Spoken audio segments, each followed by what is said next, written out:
3 years of my life down the drain and a financial mess to clean up, and honestly, I need to get this off my chest before I explode. I met Kenny during what should have been a boring day. I was taking the Amtrak to visit my sister in Chicago when our train hit something on the tracks. Not a full derailment, but enough to damage the undercarriage and strand us all in the middle of nowhere, Pennsylvania. They had to bus everyone to this tiny town to wait while they figured out the logistics. 8 hours. That's how long we were stuck in this random town with exactly one diner, one bar, and a convenience store. Most passengers crowded into the diner, but it filled up fast.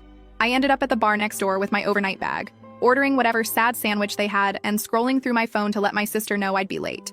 Kenny was sitting 2 stools down, also with luggage. He made some joke about how the universe must really want us to appreciate small-town America. I laughed. He was cute, tall with this messy dark blonde hair and nice hands. I've always been a sucker for nice hands, IDKY. We got to talking, found out we were both heading to the same general area. He was interviewing for some position, said he was sick of the corporate grind and wanted to build something meaningful. I told him I worked in logistics, not glamorous, but stable. After a few hours of talking and a couple beers, we exchanged numbers. I didn't think much would come of it, TBH. But he texted the next day, and we met up for coffee when I got back from my sister's. That interview he was going to? He didn't get the job, but he had another one lined up, he said. And another after that. Always something big on the horizon. Always almost landing the perfect opportunity. I didn't mind at first. The job market sucks, and he was charming. 6 months in, his lease was ending. My place was bigger, closer to downtown, and honestly, I was already paying most of our date nights anyway since his funds were temporarily tight until he landed his next gig. When he suggested moving in together, it seemed logical. This is where things started shifting. The first month, he paid his share of rent on time. By month 2, he was a week late. By month 3, he had this whole story about how a check from a freelance project was delayed, but he'd definitely cover next month's rent plus what he owed. I didn't push it. I could handle the rent on my own. It was tight but doable. And Kenny was home all day networking and building his portfolio, so at least the apartment was clean and dinner was usually ready when I got home. I told myself it was temporary. The excuses got more elaborate. The startup he was consulting for had accounting issues. A client was late paying an invoice. The project timeline got extended. Always something just beyond his control. Always with a solution just around the corner. Meanwhile, my bank account was getting thinner. I started taking on extra shifts, picked up some weekend inventory work. Kenny would give me these back rubs when I came home exhausted, tell me how amazing I was, how he'd make it up to me when his career took off. My friend Jay was the first to say something. We were grabbing coffee and I mentioned skipping an upcoming concert because money was tight. She gave me this look and asked how long I was planning to bankroll Kenny's lifestyle. I got defensive, said we were a team, that relationships have ups and downs, that he'd do the same for me. But the comment stuck with me. I started paying more attention, noticed how often he used my Visa for small things without asking, how my grocery bill had doubled since he moved in, but my fridge seemed emptier, how he always had money for a new game or drinks with his friends, but never for bills. When I brought up marriage once, just casually after my cousin got engaged, he looked like I'd suggested we jump off a bridge. Said he wasn't ready, that marriage was serious business, that we had a good thing going. Why rush? I didn't press it. I should have. Then things got weirdly better for about a month. Kenny started going out more, said he was meeting with potential clients, networking events, catching up with old contacts. He seemed energized, said things were finally coming together. I wanted to believe him. That Friday, my friend M texted me asking if we wanted to grab dinner with her and her boyfriend. Kenny had already told me he had a networking thing, so I agreed to meet them alone. I got to the restaurant early. M was acting strange, kept checking her phone, giving me these weird, sympathetic looks. Finally, her boyfriend R arrived and immediately started talking about some tech event he'd been to the night before. And then he said it. Asked if Kenny had enjoyed the open bar, mentioned seeing him there with his fiancée. I must have looked confused because they all got quiet. M took out her phone, started apologizing, saying she wasn't sure if she should show me or not, but she'd seen something on Instagram that morning that didn't make sense. She handed me her phone. It was some woman's profile I didn't recognize. A blonde named Daria. Her most recent post was from the night before. String lights, champagne glasses, and her hand with a diamond ring. Caption. I said, yes. Can't believe I get to marry my soulmate. I scrolled through her profile. Posts of them going back at least a month. Captions about my man, and date night with the love of my life. In one, they were at the beach from 2 weekends before, when Kenny had told me he was visiting his parents upstate. I excused myself from dinner, told M and R I'd call them later. Went straight home and checked our shared credit card account on my phone. Found charges for restaurants I'd never been to. A hotel downtown from 3 weeks ago. A jewelry store charge from last week, $2,800. That's when it hit me. He'd bought her ring with my money. I sat by the window in our apartment, scrolling through all the evidence until it got dark. Around 9, I heard his key in the lock. He came in, kicked off his shoes like it was any other night, went straight to the fridge, pulled out a beer that I'd paid for. I asked him where he'd been. Just networking, he said. Making connections. Things were looking up. Then I asked if he'd gotten engaged recently. You should have seen his face. First shock, then this weird smirk, like he was almost impressed I'd found out. When I asked if he'd proposed to that blonde girl from the photos, he just shrugged. Said something like, "Look, can we not do this now? I don't owe you anything." I was shaking. "You spent my money, lived with me, and proposed to someone else?" I screamed it at him, loud enough that I'm sure the neighbors heard. And that's when he said it. The thing I can't get out of my head. He rolled his eyes, took a swig of beer and said, "Come on, you really thought I'd give you a ring? You're the kind of girl men settle for when they fail." I didn't fail.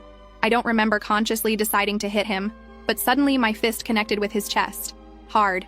He stumbled back, spilling beer on his shirt. Before he could recover, I slapped him across the face, leaving a red mark on his cheek. I told him to get out, to pack his stuff and leave. He tried to argue, said I was overreacting.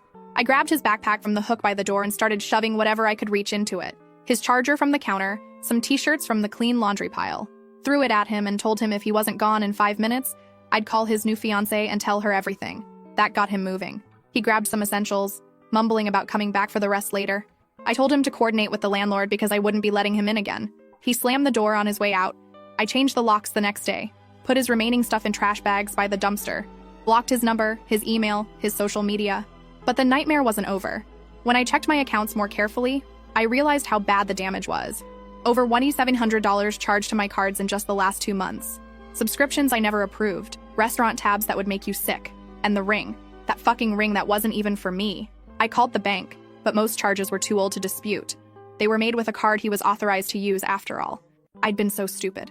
That was 3 months ago. What's happened since then is a whole other nightmare that I'll save for my next post. First update. First of all, thank you for all the comments and messages on my last post. I honestly didn't expect so many people to care about my train wreck of a life. But here we are. A lot of you asked what happened after I kicked Kenny out. So grab your popcorn because this is where everything really went to shit. The night after I threw Kenny out, I couldn't sleep. I kept checking the door even though I'd deadbolted it. Around 3 in the morning, I got a string of texts from him that ranged from angry, how dare I embarrass him by putting his stuff outside, to manipulative, we need to talk about this like adults, to pathetic, I have nowhere to go. I didn't respond to any of them. The next morning, I called in sick to work. I needed a day to process and figure out exactly how screwed I was financially. I made a cup of coffee and sat down with all my bank statements, credit card bills, and a notebook. What I found made me literally gag on my coffee. It wasn't just the $1,700 I'd initially noticed. Going back further, I found small withdrawals, random purchases, subscription services I didn't recognize. He'd been slowly bleeding me dry for months. The total damage was closer to $5,400. That's $5,400. On top of the rent I'd been covering, on top of the groceries, on top of the utilities. I called the credit card company again, this time armed with a detailed list. The customer service rep was sympathetic but firm. Most charges were too old to dispute, and Kenny had been an authorized user. The best they could do was remove him from the account and flag any pending charges. They suggested I file a police report if I wanted to pursue it further. I thought about it, genuinely considered it. But the idea of dragging this out, of having to see Kenny again in some courtroom, of having to prove he'd spent my money without permission, when technically I'd given him access, it was too much. I decided to just eat the loss and focus on getting my life back together. That afternoon, I called the locksmith to change the locks. It cost $170 I definitely couldn't afford. But the thought of Kenny coming back with his key was worse than the hit to my already maxed out card. While the locksmith worked, I gathered all of Kenny's remaining stuff and shoved it into garbage bags. His clothes, his stupid protein powder that had been taking up half my cabinet space. I texted him once, telling him his things would be by the dumpster for 24 hours, and after that, they were going to Goodwill. He showed up when I was dragging the last bag out. Perfect timing, as always. He looked like shit. Unshaven. Wearing the same clothes from the night before. I wondered briefly where he'd slept, then reminded myself it wasn't my problem anymore.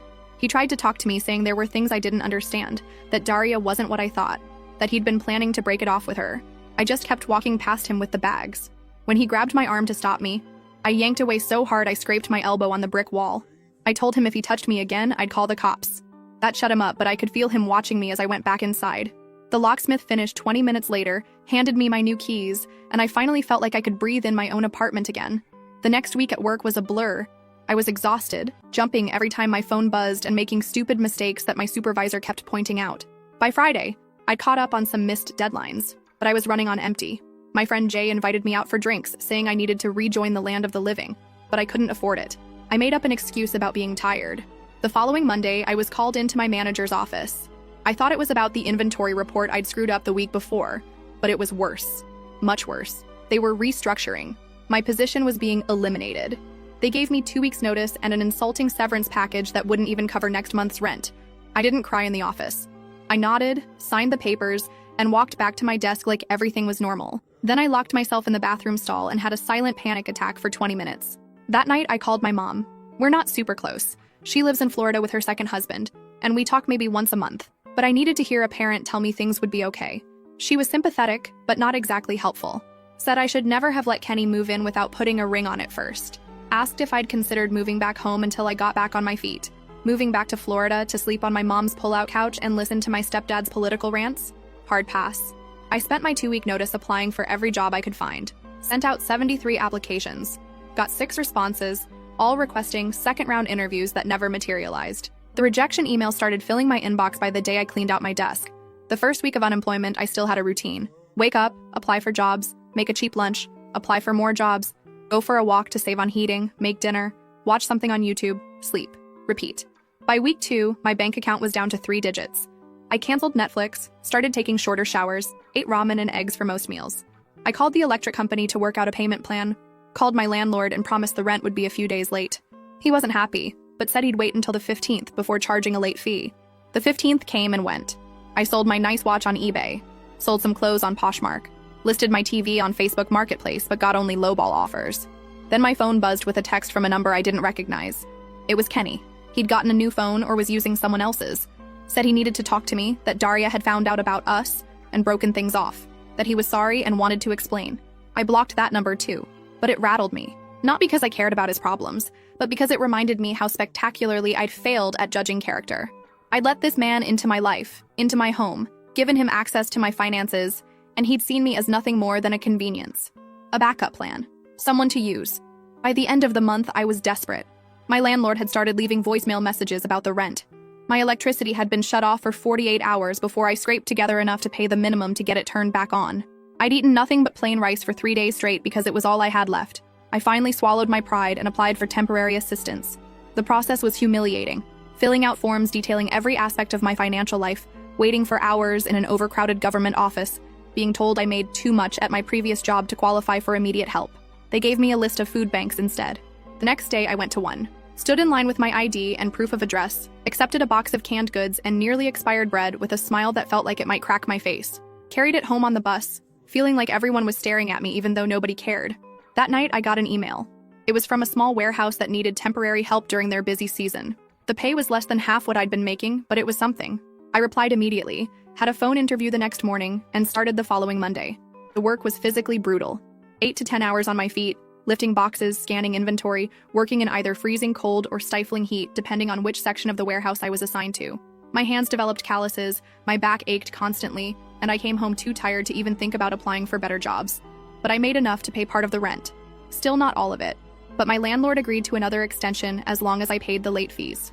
Then one evening, I came home to find an eviction notice taped to my door. Apparently my partial payments weren't cutting it anymore. I had 30 days to pay in full or vacate the premises. I sat on my kitchen floor and just stared at the paper, too numb to even cry. That's when my neighbor knocked. She'd seen the notice and heard me come in, asked if I was okay. I wasn't, obviously, but I lied and said I was fine. She hesitated, then asked if I was looking for a roommate. Her cousin Rosalie needed a place to stay for a few months while she saved up for her own apartment. If we split the rent 3 ways, it might work out for everyone. I'd never spoken more than 10 words to this neighbor before, but in that moment, she might as well have been an angel. I said yes immediately. Rosalie moved in 2 days later. She was quiet, paid her share up front in cash, and didn't ask questions about why I sometimes ate nothing but rice for dinner. We weren't friends exactly, but we coexisted peacefully in the increasingly depressing apartment.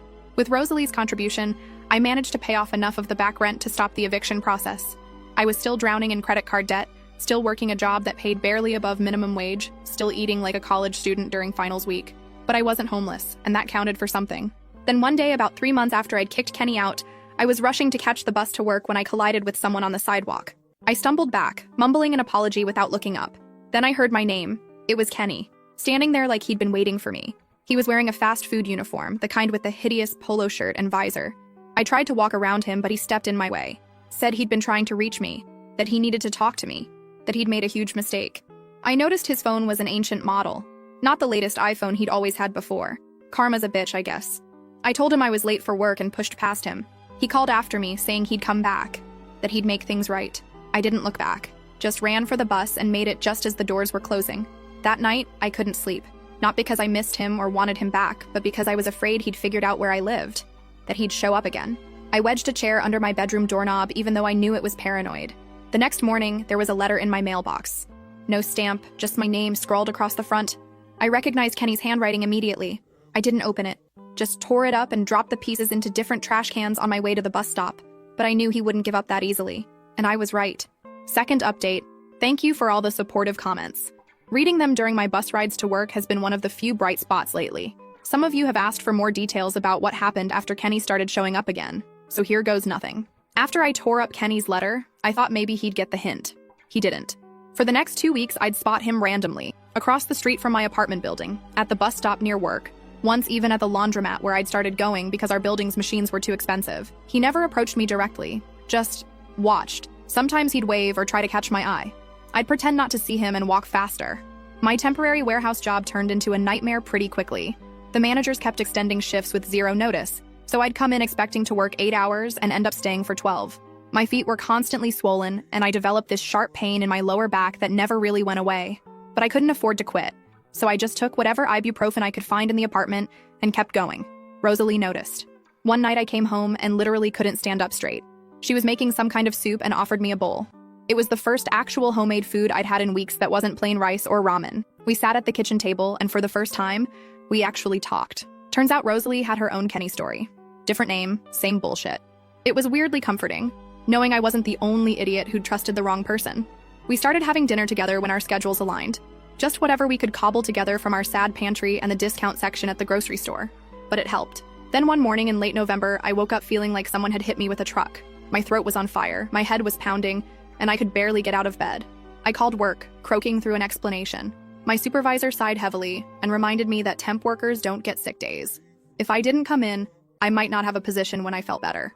I dragged myself to the bathroom, took my temperature with an ancient thermometer I found in the medicine cabinet, 103.5. That couldn't be right. I shook the thermometer and tried again, 103.8. I should have gone to urgent care. I know that now.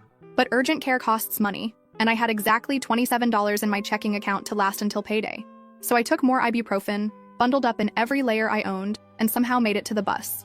I don't remember much about that day. I scanned boxes. I drank water from the fountain. I hid in the bathroom when the dizziness got too bad. Somehow I made it to the end of my shift. I remember waiting for the bus home, shivering violently even though I was sweating through my clothes. Next thing I knew, I was on the ground. Someone was shaking me, asking if I was okay. It was a teenage girl looking absolutely terrified.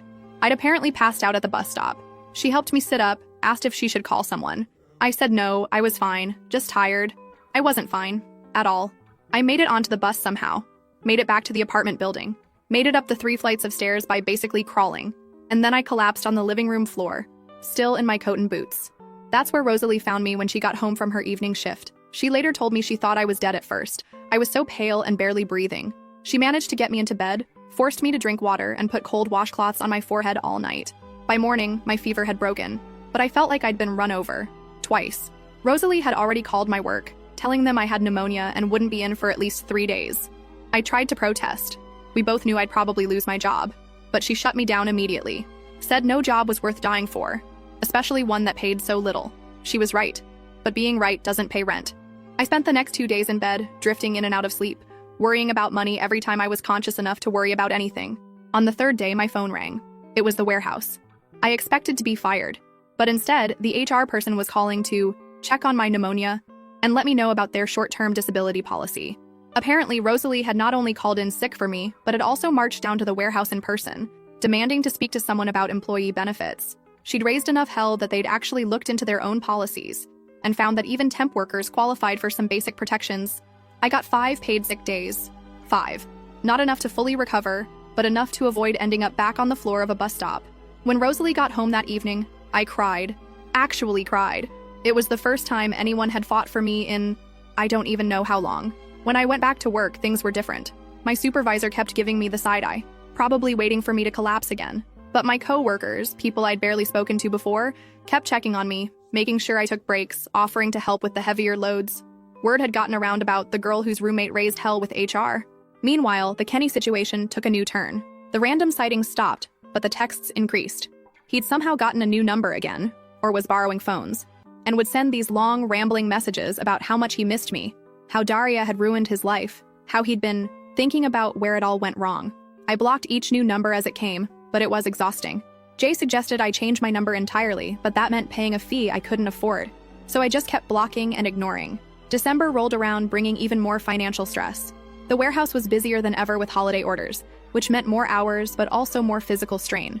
My back pain got so bad that I started taking the maximum dose of ibuprofen every day just to function. My teeth hurt constantly. A molar had been bothering me for months, but dental care might as well have been a luxury vacation to the Maldives for all I could afford it. One particularly cold morning, I was waiting for the bus, stamping my feet to keep warm, when an older woman next to me struck up a conversation. Just normal bus stop small talk. The weather, the late bus, typical stuff.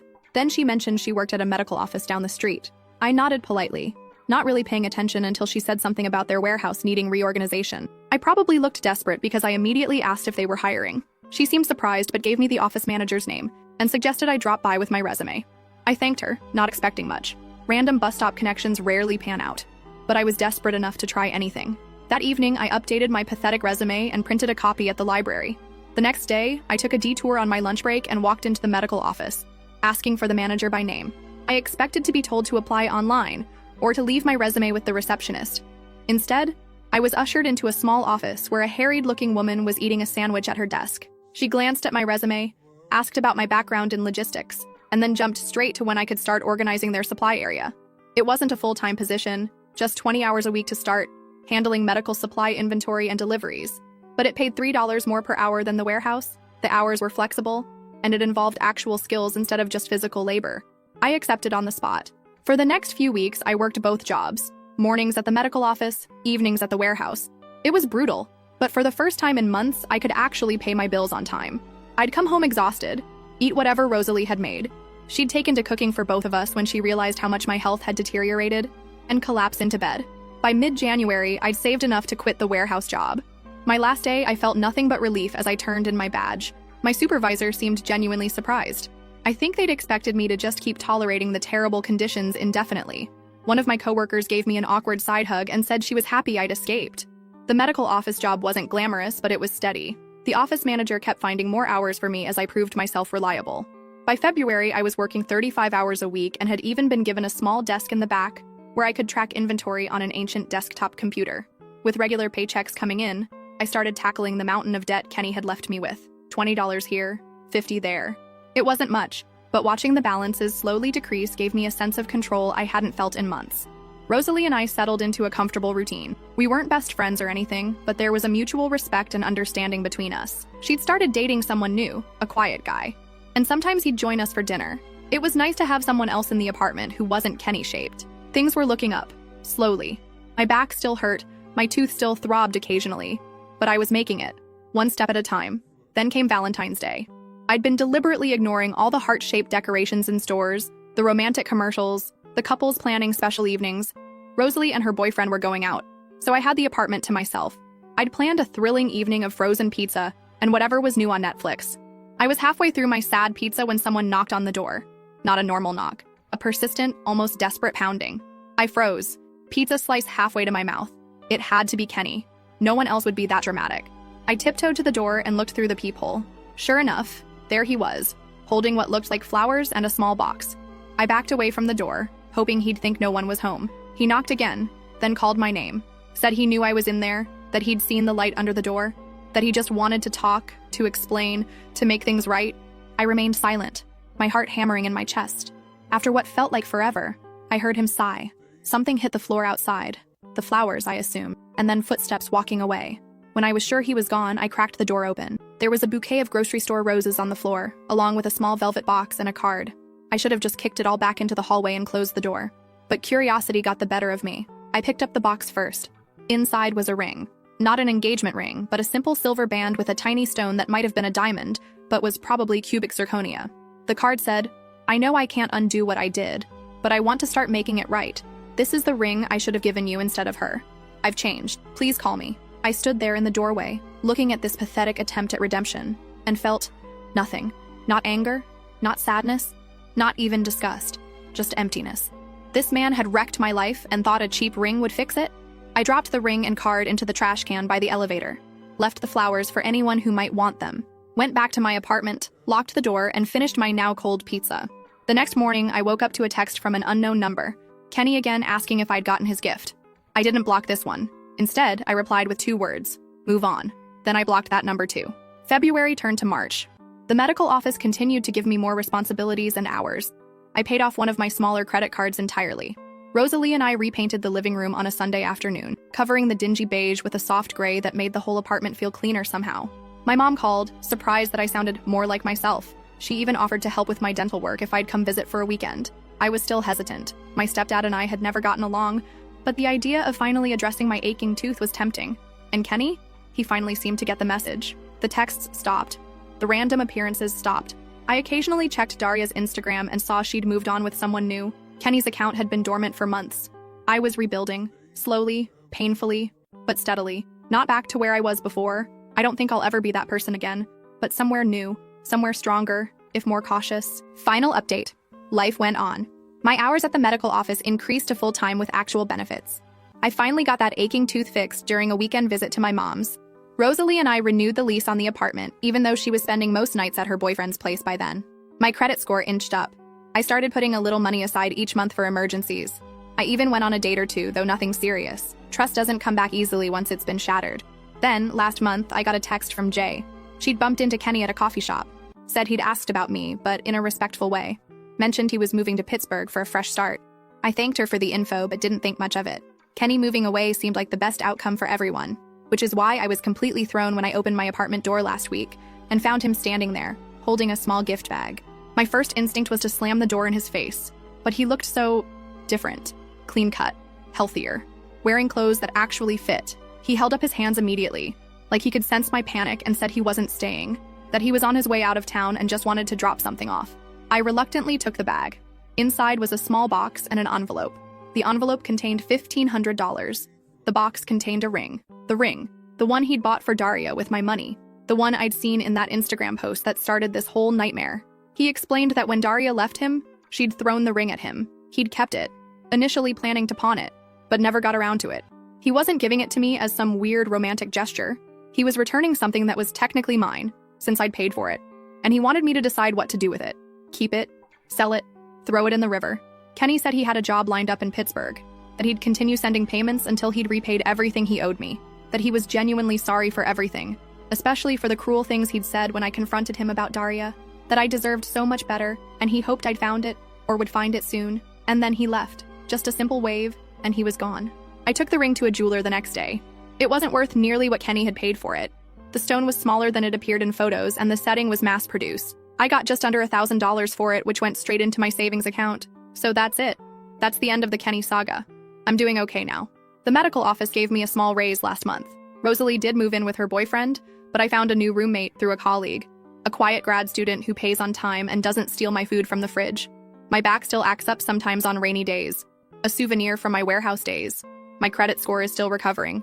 I still occasionally catch myself checking the locks twice before bed, but I'm building something new, something stable. I don't know if Kenny will actually stick with his new path. People can change, but it's rare and usually happens in small, incremental ways rather than dramatic transformations.